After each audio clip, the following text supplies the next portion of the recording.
السلام علیکم اسٹوڈینٹ، آج کا یہ ویڈیو خاک نگاری کی روایت کے اوپر ہے۔ اس سے پہلے خاک نگاری کے فن کا جو ویڈیو اپلوڈ ہے وہ بھی آپ دیکھ سکتے ہیں۔ تو آج کا یہ ویڈیو خاک نگاری کی روایت پر ہے، جو کہ بی اے جنرل اور بی اے آنرس کا جو کتاب ہے یا پھر جو ایم اے کا جو کتاب ہے، ان سب میں یہ ٹاپک دی ہوئی ہے، جس سے آپ ایسا نہیں کہ بی اے جنرل کی کتاب سے میں پڑھ رہی ہوں تو بی اے جنرل کے اسٹوڈنٹ ہی پڑھے دیکھے، ایسا بالکل بھی نہیں ہے۔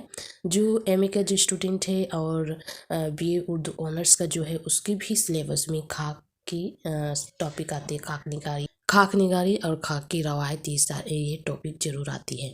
تو اس کی فن تو ہو گئی، اس کی روایت آج میں بتاؤں گی، ہے نا۔ تو اردو میں خاک نگاری کے آغاز و ارتقاء کا جائزہ پیش کرنے سے قبل ضروری معلوم ہوتا ہے کہ اس کی ابتدائی نقوش کی طرف بھی اشارہ کر دیا جائے، مطلب ابتدائی کہاں سے ہوئی ہے نا۔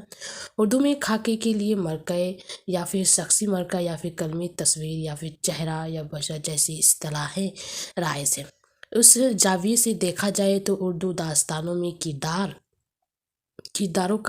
کرداروں کی مرکہ کشی ہم کو بے حد متاثر کرتی۔ اسی طرح ہم قصیدے میں ممدوح کی فیاضی یا پھر بخالت سے پر شخصیتوں سے متعارف ہوتے ہیں۔